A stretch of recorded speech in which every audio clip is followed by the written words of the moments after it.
On a frozen morning in the quiet woods of Montana, a lonely veteran stepped out of his cabin, expecting nothing more than another silent day.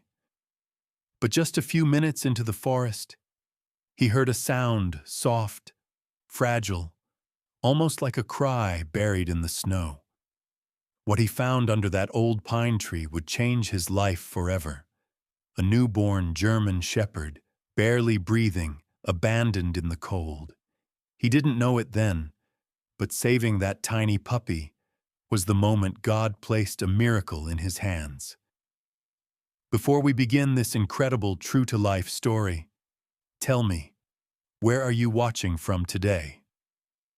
I'd love to hear from you. And if you enjoy heartwarming stories like this, please consider subscribing to the channel. Your support helps us bring more hope, more faith, and more miracles to people around the world.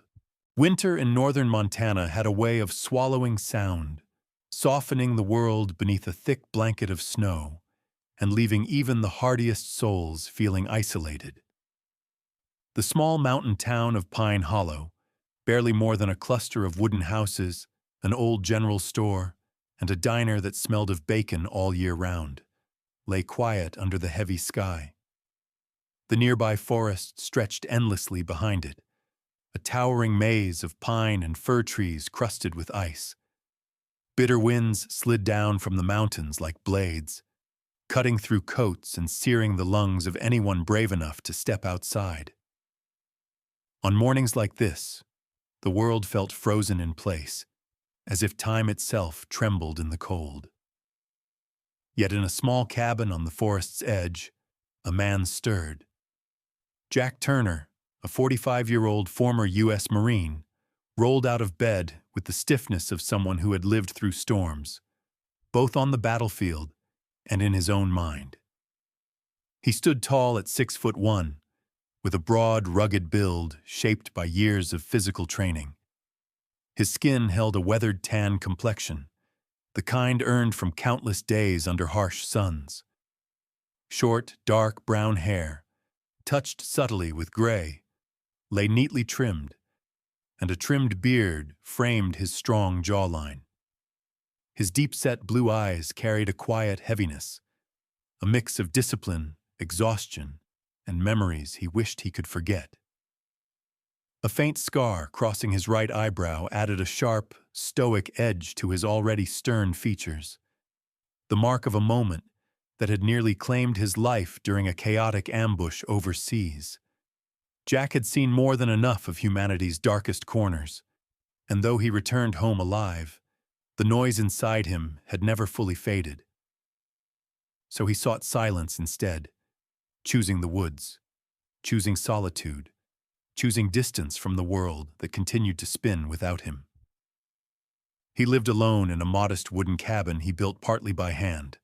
Rough timber walls, a stone fireplace, a single bed, and shelves filled with tools and gear rather than decorations. Life here was simple, predictable, quiet. It suited the man he had become. Jack rarely spoke to anyone in town except for necessities, interacting only with people like the store owner, Tom, an elderly man with thin white hair and a friendly disposition, though even he knew better than to ask about Jack's past. The townspeople saw Jack as distant but respectful, a man who nodded politely, yet kept conversations short. Some whispered that he had lost someone in the war. Others believed he preferred animals to humans. But the truth was simpler. Jack trusted silence. It never betrayed him. On this particular morning, the cold was sharper than usual. A fresh snowfall during the night had buried the forest floor in another thick layer of white. Jack tightened his faded military field jacket, slipped on sturdy leather gloves, and slung an old canvas bag over his shoulder. He needed firewood. In weather like this, without the fireplace, the cabin would turn into an icebox. Stepping outside, he inhaled the cold air until it burned his chest. The trees stood silent, branches heavy with frost, and the only sound was the soft crunch of snow beneath his boots as he made his way deeper into the woods. Jack followed a familiar path lined with towering pines, whose needles sparkled like shards of glass in the dim winter light. The quiet of the forest usually brought him comfort, but today there was a strange stillness, an uneasy pause in nature's rhythm. He continued walking, scanning the ground for fallen branches suitable for firewood. After several minutes, he found a small clearing near an ancient, thick-barked tree whose roots twisted above the earth like frozen serpents. As he bent down to gather a few larger branches, a faint sound pricked his ears. At first, Jack wasn't sure if he imagined it. It was soft. So soft it could easily be mistaken for the wind slipping between the branches. But then it came again. A fragile whimper, barely more than a breath. Instinct sharpened his senses. His background as a Marine had trained him to react to the slightest unusual sound, and even after years away from the military, that training still lived inside him. Straightening, he scanned the clearing, his eyes narrowing as he listened. Then he heard it a third time. The whimper came from the base of the old tree. Jack approached carefully, his boots sinking into the snow with each step. When he reached the trunk, his breath caught in his throat. Nestled in a shallow hollow between two thick roots was a tiny German shepherd puppy, so small it could fit in his hands. Its fur was damp and matted with melting snow, a soft mixture of black and tan that clung close to its trembling body. Its eyes were barely open, dark and unfocused, struggling to make sense of the world. It couldn't have been more than a few days old. The cold had drained nearly all warmth from it. Beside the puppy, faint paw prints in the snow led away into the forest, partially covered by the fresh snowfall. Wolf? Stray dog? Or the mother, forced to abandon it due to danger or starvation? Jack couldn't know. What he did know was this: if he walked away now, the puppy wouldn't survive another hour. He crouched down, carefully sliding his gloved hands under the fragile body. Its tiny chest rose and fell in rapid, shallow breaths. When its head rested weakly against Jack's palms, something inside him shifted. He had held wounded soldiers in his arms before, watched life flicker between staying and leaving. The helplessness of that moment struck him again, so painfully familiar it tightened his jaw. "You're a fighter, aren't you?" he murmured, his voice low and rough from disuse. The puppy didn't respond, of course, but its faint whimper felt like a plea. Jack didn't hesitate. He pulled open the front of his jacket and tucked the puppy securely inside, letting his body heat warm the fragile creature. Then he rose to his feet and began, walking quickly back toward the town. His long strides broke through the snow with purpose. The nearest place that could help was the Pine Hollow Veterinary Clinic, run by Dr. Harriet Miller. Dr. Miller was a woman in her early 50s with a calm, grounded presence. She stood at average height, with a slightly rounded build and warm brown eyes hidden behind rectangular glasses. Her hair, once chestnut, had streaks of silver that gave her a distinguished look. A kind-hearted and patient person, she had spent decades treating animals in this small town, gaining a reputation for her gentle touch and steady voice. She had known Jack for years, though she never pushed him to talk more than he wished. She sensed the weight he carried, but respected his silence. To her, Jack was a man who had lost more than he ever admitted. By the time Jack reached the clinic, his breath was labored and his jacket damp with melted snow. Pushing open the door, he stepped inside. The warm air hit his face as Dr. Miller looked up from her desk. Without a word, Jack opened his jacket slightly to reveal the tiny puppy sheltered inside. Dr. Miller's eyes widened in concern, but her movements remained calm as she hurried over, guiding Jack toward the examination table. She gently lifted the puppy into her hands, her experienced fingertips checking for injuries, hypothermia, respiratory weakness, and dehydration. Jack stood tense beside her, not out of fear for himself, but for the creature he had just saved. "Found him in the snow," he said quietly, his deep voice barely above a murmur. "No sign of the mother." Dr. Miller nodded, her expression softening. "You did the right thing bringing him here, Jack." She wrapped the puppy in a warm blanket and moved it closer to a heating lamp. "He's weak, but he has a chance. A strong one." Jack exhaled slowly. Something like relief flickered in his eyes, and though he could not have known it yet, this tiny life he carried from the snow would change his own forever. Dr. Harriet Miller moved swiftly around the examination room, her hands steady as she adjusted the heating lamp above the tiny German shepherd. The warm glow settled over the puppy's fragile body, casting soft shadows across the sterile metal table. Jack Turner stood beside her, his tall frame rigid, his breath slowly easing now that the puppy was safe. His field jacket was still damp from melted snow, and faint traces of frost clung to the edges of his sleeves. Though his posture remained stoic, the tension in his shoulders betrayed the storm of concern running through him.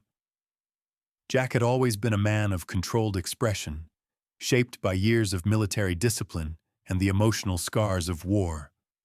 But in this small room, watching the puppy fight for life, something in him had undeniably begun to shift. After several minutes, Dr. Miller straightened and removed her gloves. Her warm brown eyes softened behind her rectangular glasses as she turned toward Jack. Though she carried a gentle smile, it didn't mask the subtle lines of fatigue on her face, evidence of a woman who had spent decades caring for abandoned or injured animals that others overlooked. Her voice came out low but reassuring. "He's a tough little one, Jack," she said. "Cold, dehydrated, but nothing beyond recovery if we keep him warm and fed." Jack nodded silently. His deep-set blue eyes never left the puppy, whose tiny chest now rose and fell with slightly more strength. The growing rhythm of its breathing marked a victory that felt strangely personal to him. He didn't understand why he felt so protective already, but he didn't push the thought away either. A soft knock sounded on the clinic door. A moment later, the door opened just enough for a young woman to peek in. This was Lily Carter, Dr. Miller's veterinary assistant. Lily was in her mid-20s, petite but energetic, with shoulder-length auburn hair pulled into a loose ponytail and warm hazel eyes. She wore light blue scrubs with faint paw print patterns, and her cheerful personality often served as the bright counterbalance to Dr. Miller's calm steadiness. She stepped inside holding a small tray with clean cloths and a syringe filled with nutrients. "Is that him?" she whispered with excitement, before catching herself and lowering her voice. "Poor baby. He must have been freezing out there." Jack offered her a polite nod. Lily returned it with a warm smile. She had always been one of the few people in Pine Hollow who wasn't intimidated by Jack's serious demeanor. She placed the tray down and began preparing the nutrient syringe with careful precision. Once Lily stepped back, Dr. Miller let out a quiet sigh, her expression thoughtful. "Jack," she began, her voice gentle but firm, "you found him for a reason." She folded her hands together. "You know how many strays and rescues we've taken in lately. Truth is, this clinic, we're stretched thin. Kennels are full. I'm doing what I can, but I can't take on one more long-term case right now." Jack's brow furrowed slightly. He recognized the tone. She wasn't merely sharing information. She was building up to something. "What are you saying, Harriet?" Dr. Miller stepped closer to him. "I know living alone in that cabin has been your way of keeping the world at arm's length," she said softly. "And I never pushed. I know you needed that space, but maybe, just maybe, this little guy is exactly what you need. Someone who needs you just as much." Jack looked at her, unsure how to respond. His life had been deliberately simple, predictable. Take care of the cabin, maintain tools, hunt when necessary, gather wood, keep the silence. He wasn't sure if he knew how to care for something so small, so vulnerable, so dependent on him. "I don't know if I'm suited for that," he muttered, his voice low and hesitant. "I can barely take care of myself some days." Lily, who had been listening quietly while cleaning instruments, spoke up with surprising softness. "Maybe that's why it could help, Jack. Dogs don't judge. They don't expect anything complicated. They just love, pure and simple." Jack's gaze drifted back to the puppy. The little creature shifted weakly beneath the blanket, letting out a faint, exhausted sound. Its eyes fluttered, opening just enough for Jack to see the unfocused glimmer of life within them. They were dark, innocent, and trembling with vulnerability. And in that tiny moment, something in Jack's chest tightened, a tug he hadn't felt in years. He remembered the face of a young soldier he once carried off a battlefield, a boy barely old enough to enlist. The weight of that memory passed through him like a cold wind. But as he looked at the puppy, the emotion was different. Gentler, warmer, like a small ember trying to spark inside a frozen heart. Dr. Miller placed a comforting hand on Jack's arm. "You saved him, Jack. Don't underestimate what that means." Several long seconds passed before Jack spoke again. "What would I even name him?" he asked quietly, almost to himself. A smile spread slowly across Dr. Miller's face. "Well, he looks like a fighter. Maybe something strong." Jack studied the puppy one more time. Though tiny and weak now, the pup's spirit had survived a night that would have killed most animals. There was a resilience there, a spark waiting to grow. "Ranger," Jack said finally. "His name is Ranger." Lily lit up instantly. "Ranger. That fits him perfectly." Dr. Miller nodded with approval. "Then it's settled."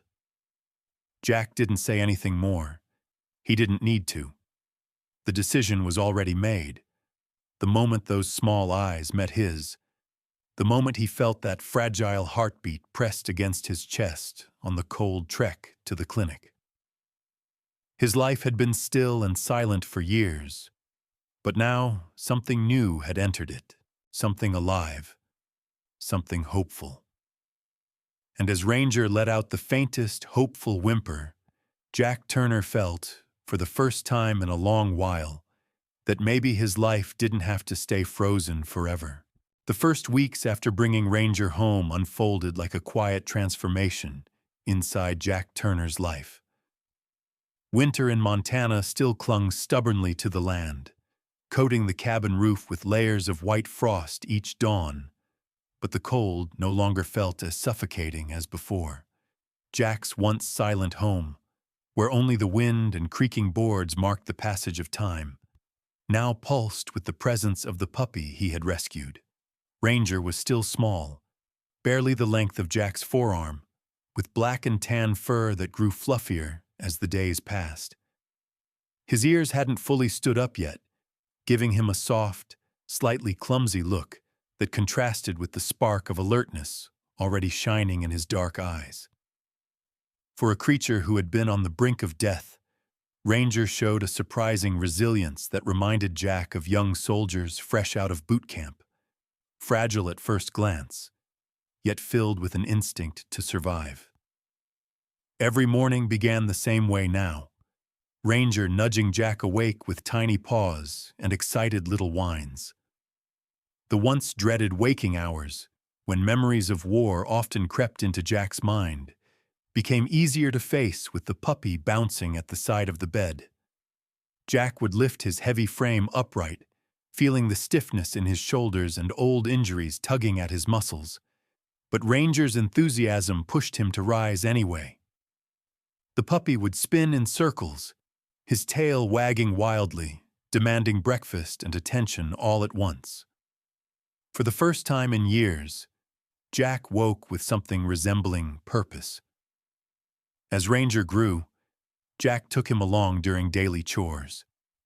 The cabin sat near the tree line, surrounded by towering pines whose branches bowed under winter's weight. Jack often walked into the forest to gather fallen branches or check on small traps he set for food. Ranger followed close beside him, stumbling occasionally on uneven snow, but always determined to stay at Jack's heel. When he got tired, Jack lifted him into the crook of his arm, the puppy nuzzling against his jacket and peeking out like a tiny sentinel observing the world. During one of those walks, they crossed paths with George Whitman, a neighbor who lived about a mile deeper into the woods. George was in his early 60s, a wiry man with long gray hair tied loosely at the back, a stubbled beard, and deep crow's feet around his eyes. His skin had the rugged look of someone who spent most of his life outdoors, and his clothes, a thick flannel shirt under a patched winter coat, smelled faintly of wood smoke.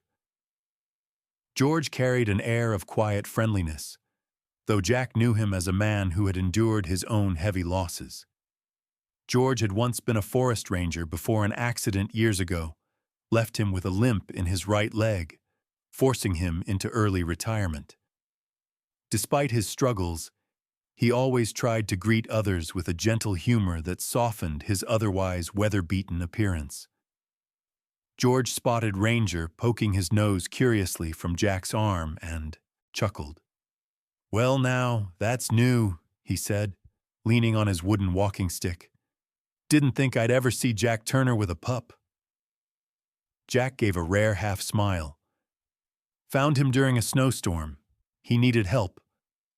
"Looks like you needed him too," George replied with a knowing grin. His eyes carried no judgment, only understanding born from a lifetime of quiet hardships. He patted Ranger softly on the head before continuing along the trail, leaving Jack with a brief but meaningful reminder that companionship, of any kind, could change a man. Back at the cabin, Ranger quickly developed routines. After meals, he would wander around the living room with clumsy bravery, sniffing boots, chasing dust specks, or tumbling over small piles of chopped wood. When Jack sat by the fireplace sharpening tools or mending gear, Ranger curled up beside him, a small, warm presence pressing against his leg. At night, the puppy often fell asleep near the hearth, the golden light flickering over his growing frame. Jack found himself talking, really talking, for the first time in years, not to another person, but to Ranger. He spoke in low, steady tones while working, sometimes telling stories from places halfway across the world, other times sharing thoughts he had kept buried since returning from service.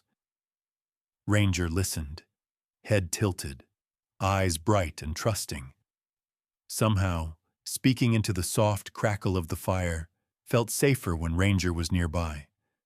The silence that once haunted him now felt comforting, eased by the steady rhythm of the puppy's breathing. As days became weeks, Jack noticed subtle changes within himself. The sharp edges of his nightmares dulled a little. The heaviness in his chest lifted, even if only slightly. The loneliness he had lived with for so long, an invisible companion wrapped around his days, began to loosen its hold. One evening, after a long day gathering wood, Jack sat outside on the cabin's front steps with Ranger nestled in his lap. The sky had turned lavender and orange as the sun melted behind the mountain ridge. Ranger gazed at him with wide, innocent eyes that held no fear, no expectation, only trust. Jack placed a hand gently on the puppy's small back, feeling the soft rise and fall of each breath. In that moment, he finally said aloud what he had felt building inside him for weeks. "Guess it's you and me now," he murmured. The words carried no sadness, only acceptance. Ranger answered by licking the back of Jack's hand before curling closer against him. The quiet bond between them, forged in snow and survival, had begun to take shape. They weren't just man and dog anymore. They were becoming a family. Early spring in Montana did not soften the land the way spring did in other places. Instead, it arrived as a fragile promise. Patches of melting snow revealing damp earth, while cold winds still swept down from the mountains. Jack Turner stepped out of his wooden cabin with Ranger trotting eagerly beside him, the young German shepherd now sturdier and more confident. His black and tan coat had grown thicker, his ears fully upright, and his amber-brown eyes alert to every sound. Though still young, Ranger carried a developing strength in his posture and an instinctive protectiveness that had become clearer with each passing week. Jack planned to gather wood deeper in the forest, where fallen branches were less picked over.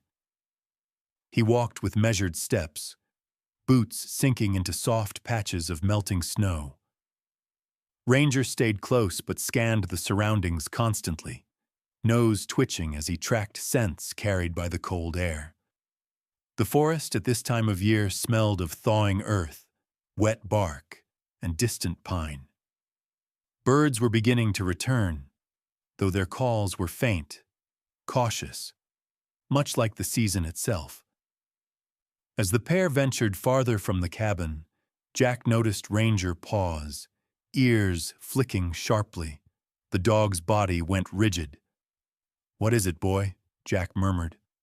Ranger answered with a deep, sudden bark, louder, sharper, more urgent than Jack had ever heard from him. Without waiting, Ranger bolted forward and disappeared through a cluster of fir trees. Jack's instincts kicked in instantly. He tightened his grip on the axe slung in his hand and sprinted after the dog, weaving between trunks and pushing through thick underbrush still heavy with ice. Fear thrummed under his ribs, not for himself, but for Ranger. He had learned to read the dog well. This wasn't playful curiosity. It was danger. Ranger led him to a narrow rocky slope where the snow had piled unevenly. At the base of the slope, near a small hollow formed by fallen rocks, lay a man. Jack skidded to a stop. The stranger was unconscious, his body twisted awkwardly, his skin pale from the cold. His clothes, thick brown jacket, heavy boots, and wool scarf, were soaked with half-melted snow. He appeared to be in his late 40s, tall but thin, with a gaunt face partly hidden by an unkempt beard peppered with gray. His hair was dark and matted, his lips blue-tinged. The man carried the look of someone who had been wandering for too long, perhaps lost or injured. Jack knelt beside him and pressed 2 fingers to the man's neck. A faint pulse. Weak, but there. "Easy. I've got you," Jack muttered, already shifting into trained efficiency. His military past resurfaced in precise movements, checking airways, loosening the man's scarf, elevating his legs to improve circulation. Ranger paced in small circles nearby, emitting low, restless whines. Snowflakes drifted down from the branches above, settling quietly on the man's jacket. As Jack worked, Ranger suddenly stiffened and emitted a deep growl unlike anything Jack had heard before. The dog stepped in front of Jack, head low, teeth slightly bared. Jack froze. Ranger wasn't reacting to the unconscious stranger. He was warning Jack. Moments later, footsteps crunched through the snow. A figure emerged from behind the trees, a rough-looking man in his late 30s, stocky with broad shoulders and a square jaw covered in uneven stubble. His clothing was rugged but mismatched, as though thrown together in a hurry.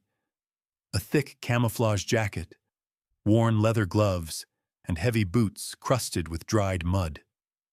His eyes, a cold, washed-out gray, scanned the scene sharply before narrowing.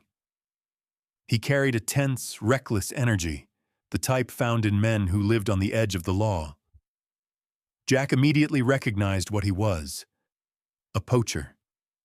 The man's hand hovered near the hunting knife strapped to his belt. His voice was low, roughened by years of smoking. "Move away from him," he muttered. "That's not your business." Jack rose slowly, keeping himself between the stranger and the poacher. "He needs help," Jack said, voice even. "If you left him to die, that makes it my business." Ranger's growl deepened. His muscles coiled like a tightened spring. The poacher's eyes flicked to the dog with unease, but he masked it with a hostile scoff. "Back off, old soldier. You don't know what you're stepping into." Jack's jaw tightened, an involuntary flicker of anger, born not from fear, but from the instinct to protect. "I'm stepping into saving a life." The poacher took a step forward. Ranger barked, a sharp, explosive warning that echoed through the trees. The poacher flinched, just enough for Jack to act. Keeping calm, Jack lifted his hands slightly and said, "I'm calling the sheriff." He reached for the radio clipped to his belt, something he carried during longer treks since the forest had unpredictable dead zones. The poacher hesitated, eyes darting between Jack, Ranger, and the unconscious man. Before the situation could escalate further, the distant crackle of another voice sounded from Jack's radio. It was Sheriff Colin Reeves, a familiar figure in Pine Hollow. Sheriff Reeves was a broad-chested man in his early 50s with closely cropped gray hair, a lined but steady face, and the no-nonsense demeanor of someone who had seen more than his fair share of trouble. A former highway patrol officer before moving to Pine Hollow, Reeves was known for his firm fairness and quiet authority. "Jack, you out there?" The sheriff's voice crackled. The poacher stiffened in alarm. Jack answered, "Sheriff, I've got an injured man in the forest, and another man here who—" Before he could finish, the poacher turned and fled, crashing through the trees with frantic speed. Ranger lunged forward, barking after him, but Jack commanded sharply, "Ranger, stay!" The dog froze but continued growling in the direction the poacher had run. Sheriff Reeves arrived minutes later with 2 deputies. They lifted the unconscious man onto a rescue stretcher and thanked Jack and Ranger for their intervention. Within hours, they uncovered evidence of poaching activity spread across the deeper forest: snares, traps, and hidden supplies. The sheriff promised to investigate fully. As the deputies carried the wounded stranger away, Jack looked down at Ranger, who now sat calmly at his heels, tail thumping softly against the snow. Jack rested a hand on the dog's head. If Ranger hadn't been there, if he hadn't sensed danger first, Jack knew the outcome could have been far worse. Ranger hadn't just helped save the stranger's life. He had protected Jack's. Word of what had happened in the forest spread through Pine Hollow faster than the thawing snowmelt that trickled down its mountain slopes. By the next morning, the small town was buzzing softly with the story of Jack Turner, the quiet, withdrawn veteran, and his young German shepherd who had helped save a man's life. Residents who rarely interacted with Jack found themselves speaking his name with newfound respect. And Ranger, barely a few months old, had already earned a title whispered through the aisles of the local store and the booths of the diner: the hero dog of Montana's woods. Sheriff Colin Reeves stopped by Jack's cabin later that afternoon, the sunlight catching the badge pinned to his heavy brown jacket. His short gray hair was tousled from the wind, and his lined face carried that familiar expression, stern but warm beneath the surface. Reeves was a man shaped by decades of law enforcement, someone who balanced toughness with a quiet protectiveness over the town he served. He approached the cabin with slow, steady strides, his boots crunching lightly over the thin crust of melting snow. Jack met him at the door, Ranger sitting alert at his side. Reeves offered a rare smile. "Town's talking about you two," he said. "You didn't just save that man. Your dog scared off someone who could have caused real trouble." Jack shook his head, rubbing the back of his neck. "Ranger did most of the work," he said. Ranger wagged his tail proudly, as if understanding the praise. Reeves reached down to scratch the dog behind the ears. "Well, he's earned it." He straightened again. "The man you rescued. His name's Thomas Avery, mid-40s, local hiker from a nearby county. Got caught in a snow pocket and fell. Lucky you found him when you did." Jack absorbed the information with a silent nod. Thomas Avery. He pictured the gaunt face, the frost-bitten beard, the quiet stillness of a man hovering between life and death. It struck him again, how easily things could have ended differently. Reeves continued, "He wants to thank you both personally when he's well enough to come by. And the deputies found the poacher's tracks heading north. We'll keep the area monitored. For now, you two should take it easy." After the sheriff left, the cabin felt strangely full, not with noise but with meaning. Jack watched Ranger sniff curiously at the door before trotting back to his usual place near the fireplace. The dog's presence, so small just weeks ago, now filled the cabin with a warmth Jack never realized he had been missing. Later in the day, Jack visited town to pick up supplies. People greeted him in ways they hadn't before, nods that lasted a little longer, smiles that felt sincere. Even Marjorie Holt, the middle-aged woman who ran the general store, approached him. Marjorie was a stout woman in her late 50s with short salt and pepper hair, rosy cheeks, and a motherly, bustling energy. She had always been friendly to everyone, but she tended to leave Jack alone due to his distant nature. Not today. "I heard what you did, Jack," she said as she handed him a sack of dried meat and canned vegetables. "This town could use more men like you." Her brown eyes softened. "And more dogs like that brave boy of yours." Jack felt a flicker of discomfort. He was never good with praise, but he gave a small, genuine smile. "Thank you, Marjorie." By the time Jack and Ranger walked back home, the sun was beginning to set behind the jagged mountain ridge, casting long, golden beams across the snow-covered ground. Ranger bounded ahead with youthful energy, his paws kicking up tiny sprays of powder. Jack followed at a slower pace, taking in the peaceful quiet of the fading day. That night, the moon rose bright and full, washing the forest in silver light. Jack stepped outside and sat on the wooden steps of his cabin. The sky above was vast and untouched, a dome of stars scattered across the darkness like frost crystals suspended in air. Ranger played in the snow nearby, digging small holes and pouncing on imaginary prey, his tail swinging like a metronome of joy. Jack watched him for a long time before finally speaking, his voice quiet but steady. "Thank you for coming into my life, Ranger," he murmured. The words were simple, but they carried years of unspoken weight. Loneliness, fear, grief, and now, something new growing beneath it all. Hope. Ranger paused his play, lifted his head, and trotted toward Jack. The young dog rested his head gently on Jack's knee, warm breath steaming against the cold night air. Jack placed a hand on Ranger's back, feeling the soft rise and fall of the dog's breathing. Together, they looked out at the dark silhouette of the forest, the same forest that had swallowed Jack's solitude for years, and the same forest that had delivered him the companion who changed everything.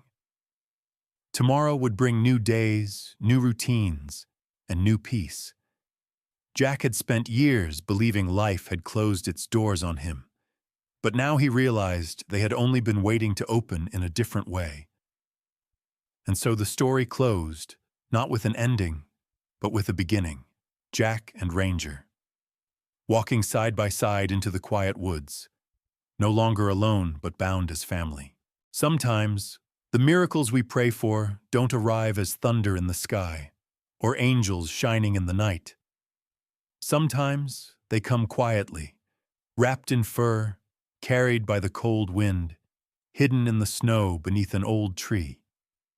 Jack never asked for a companion, never imagined healing would walk into his life on four little paws. But that is how God works. He sends us exactly what we need long before we realize we needed it. Just like Ranger became the light in Jack's darkest winters, each of us may be walking past a blessing without knowing it. A kind word, a stranger's smile, a loyal pet, or even a small moment of peace. Every one of them might be God's way of whispering, "You're not alone." So when life feels heavy, when the world feels cold, remember Jack's story. Remember Ranger. Remember that God often places the right souls on our path, not by accident, but by grace. And maybe today, maybe right now, there is a blessing waiting at your doorstep too. If this story touched your heart, I invite you to share it with someone who might need hope today. Leave a comment below. Tell us how God has placed a Ranger in your life. And if you enjoyed this journey, don't forget to like, subscribe, and follow our channel for more stories of kindness, faith, and second chances. May God bless you, protect your home, and place a small miracle in your life, just when you need it most. Amen.